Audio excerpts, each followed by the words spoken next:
मैं वो एक नाथ की कथा कहने जा रहा था। एक नाथ जी महाराज, उसको कहते हैं तुझे चाहिए तो भाला भोंक दे, लेकिन मैं अपने कर्तव्य से च्युत नहीं होऊंगा। भगत का मतलब ये नहीं कि चलो अपना क्या भाई, हम तो ठाकुर जी का भजन करते, तू घुस जा। अरे ये क्या, चलो मैं तो राम राम करे दे, तो अपना काम कर ले, अपना क्या नहीं। जो ड्यूटी सौंपा है, जो तुम्हारा कर्तव्य पूरा करो। ऑफिस में जाते तो ऑफिस का काम ऐसा करो कि तुम्हारा बॉस तुम्हारे को सलाम मार के बात करे। काम चोर होके तुम तो अपनी शक्तियां नाश करोगे। और दुकान पे जाते हो तो ग्राहक से ऐसे व्यवहार करो कि ग्राहक के बाप की ताकत है कि दूसरी जगह पे जाए, ऐसा उसको, उसके अंदर परमात्मा देखकर बात करो। देखो हमारे ग्राहक कैसे पक्का है, तुम्हारी ताकत है, इधर उधर जाओ। ग्राहक अपने संभालता हूं कि नहीं संभालता हूं? नारायण नारायण नारायण।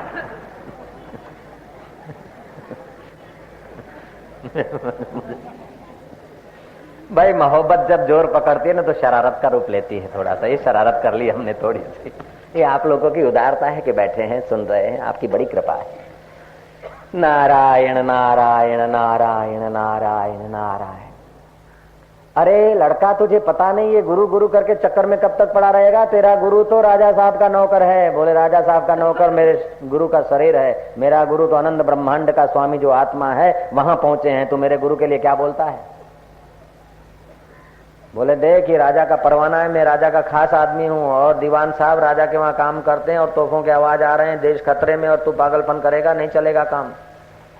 ले ये परवाना, मैं तो जाता हूं, अब तेरी जवाबदारी। बोले ठीक है। परवाना हाथ में लिया। आप सोचते हैं कि गुरुदेव अगर मैं आपको जगाऊंगा तो आपके मन में ये होगा कि इतनी भी सेवा नहीं कर सका। अगर नहीं जगाता हूं तो आपके मन में ये होगा कि अरे पागल, जब देश का प्रश्न था तो मुझे जरा कह देता, जगा देता।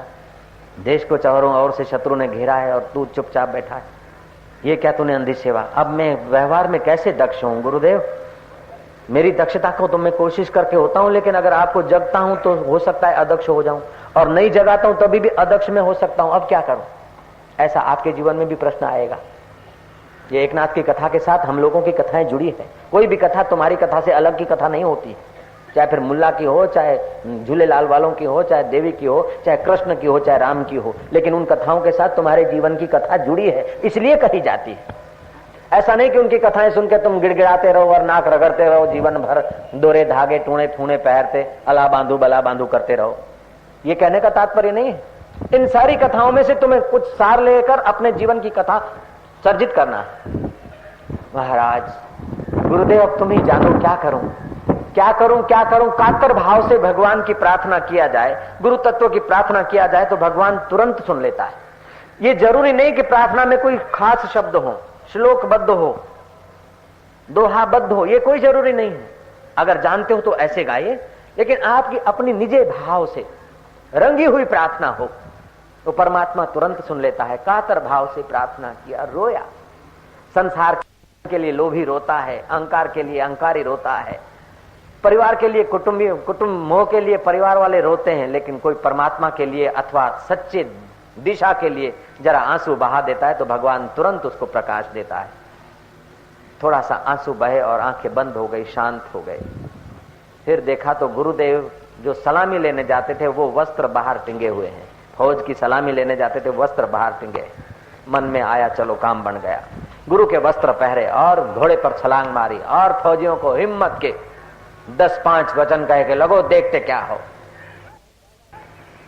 कम और ज्यादा व्यक्तियों से सफलता का कोई संबंध नहीं है। उत्साहहीन हजारों हो और उत्साहित 5 पांडव हो तो भी विजय हो सकता है। तुम तो हजारों हो, लगाओ दम। जो तो को कांटा बुए बांको बोतू भाला, वो भी क्या याद करेगा पड़ा था किसी से पाला। जब देश का प्रश्न है, हिम्मत करो, लगो जवानों। आ गई हिम्मत। अपने स्वार्थ के लिए नहीं, परहित के लिए हिम्मत करना है, अपनी अपेक्षाओं के लिए नहीं। बहुजन हिताय बहुजन सुखाय। आप लग पड़ो, ईश्वर का अनंत बल तुम्हारे द्वारा काम करेगा। ये रामायण में क्या है? राम जी के पास तो कुछ नहीं, लखन भैया है और क्या है, लेकिन लगे रहे नीति और धर्म के कारण। सीता जी से मोह था, उसलिए सीता जी के लिए लड़े नहीं, धर्म के कारण लड़े। हवाएं उनके अनुकूल हो गई, पत्थर उनके अनुकूल हो गए, पत्थर तैरने लग गए। अरे खिसकोलियां रेती का दाना लेकर समुद्र में डालती थी, भालू और बंदर भी उनके सहायक हो गए। इन कथाओं से अपने को समझना कि आप अगर ब्रह्म विद्या के तरफ हैं, ईश्वर के तरफ हैं, सत्य के तरफ हैं, नीति के तरफ हैं, तो वातावरण तुम्हारे अनुकूल आज नहीं तो कल होके रहेगा। तुम डरो मत। ऐसे नेताओं को मैं जानता हूं जिनके पास डजनों डजनों एमपी जिनके हाथ में थे, एमएलए डजनों के डजन, 25 2-4 डजन एमएलए जिनके हाथ में थे, लेकिन पुण्य क्षीण हुए और दुर्बल विचार हुए, वो हार गए, दूसरे आ गए, चीफ मिनिस्टर बन गए गुजरात में। और ऐसे लोगों को मैं जानता हूं जो जेल में थे वो राष्ट्रपति बन गए। आप भी जानते हैं जो जेल में थे और जिनसे अन्याय होता था लेकिन धर्म को डटे रहे, वो राष्ट्रपिता कहे गए। आपके अंदर ईश्वर का असीम बल है यार। आप डटे रहो, अपनी निष्ठा काम में आएगी। अपनी निष्ठा तोड़ो मत, अपनी दृढ़ता छोड़ो मत। एकादशी है, उसने कह दिया जरा खा ले तो मैंने खा लिया है। गए गंगा तो गंगादास, गए यमुना तो यमुना दास, गए नर्मदा तो नर्मदा शंकर, और जय बिंद्रा बन गए तो बिंद्रा बिहारी के हो गए। ये क्या? अपने आत्मा का भरोसा करो। अपने जीवन में आत्मज्ञान पाने का लक्ष्य जिसका ऊंचा नहीं है वो इधर उधर के झोंकों में उलझ जाएगा। शिव जी की पूजा करो, लेकिन शिव तत्व तुम्हारे से भिन्न मान कर नहीं करो। शिव जी को प्यार करोगे नहीं तो वही शिव जी है सम्मान।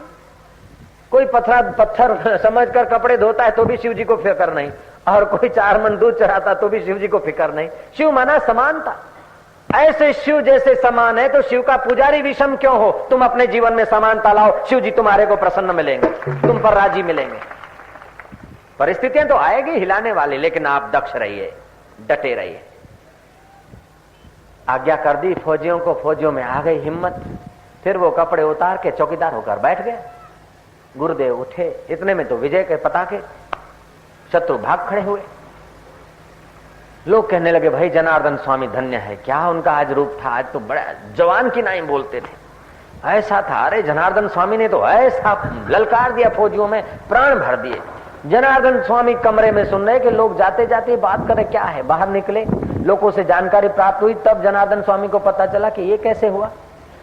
उधर आए, एकनाथ जी से पूछे क्या हुआ। बोले गुरुदेव आपकी आज्ञा के बिना आपके वस्त्रों का मैंने उपयोग किया और ऐसे ऐसे परवाना आया था, फिर मैं अंतर्मुख हो गया, फिर आपने प्रेरणा दी, क्या हुआ मैंने अपने मन से किया मुझे पता नहीं, लेकिन गुरुदेव मुझे क्षमा कर देना, मेरे से अनुचित हो गया हो तो क्षमा।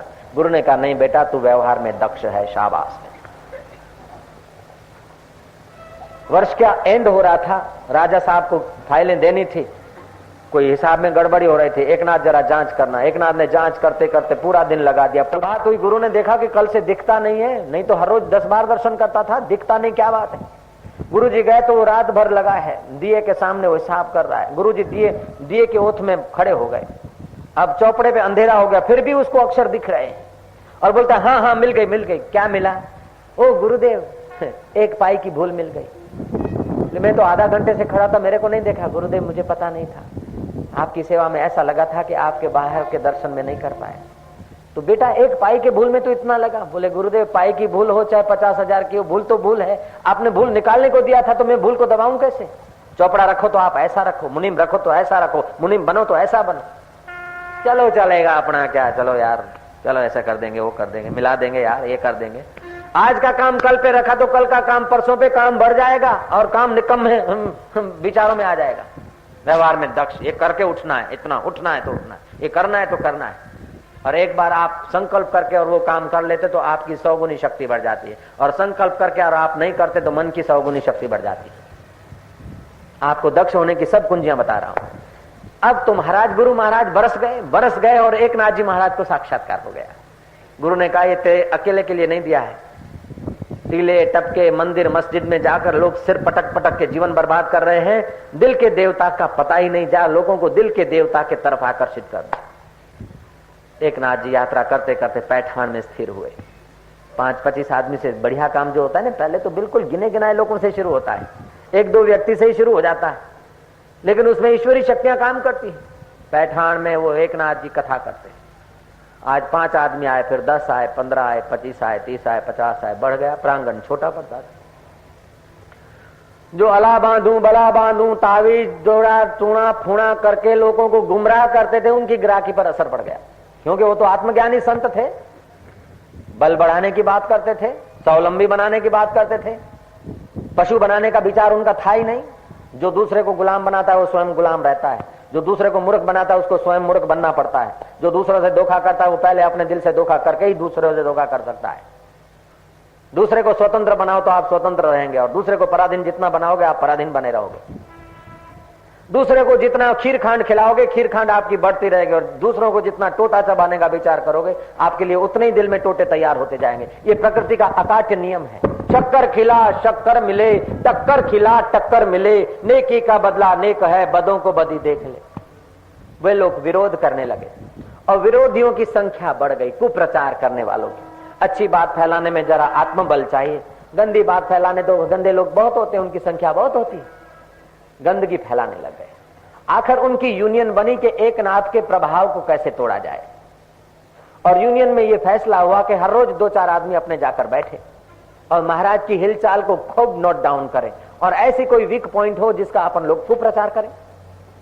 एक नाथ जी महाराज जब सत्संग करते थे तो पहले तो अपने प्रियतम तत्व से, सब में बसे हुए अपने सर्वव्यापक ईश्वर से एकता स्मरण कर लेते थे, और वो जो स्मरण है, वो जो स्वागत है, इससे बड़ा कोई स्वागत नहीं। फलाने एमएलए साहब का स्वागत करता हूं, फलाने सेठ जी का मैं स्वागत करता हूं, फलाने बाबा जी का स्वागत करता हूं, फलाने बहन का स्वागत करता हूं, इसकी अपेक्षा बहन में, बाबा में जो परमात्मा छुपा है उसकी याद दिला के उनको प्रणाम किया, तो उससे बढ़कर कोई स्वागत हो ही नहीं सकता। मैं आपका बहुत बढ़िया स्वागत करता हूं, हर रोज आपका बढ़िया स्वागत करता हूं, मुझे ऐसा लगता है। तो एकनाथ जी महाराज ऐसा स्वागत करते थे। आप ऐसा स्वागत करते थे तो जो चंड लोग थे उनका भी तो हो जाता था। जयराम जी बोलना पड़ेगा। संत की नजर में चंड नहीं थे, चंड अपनी नजर में चंड थे, संसार के व्यवहार में चंड थे, लेकिन संत की नजर में तो उसमें भी अपना राम छुपा था।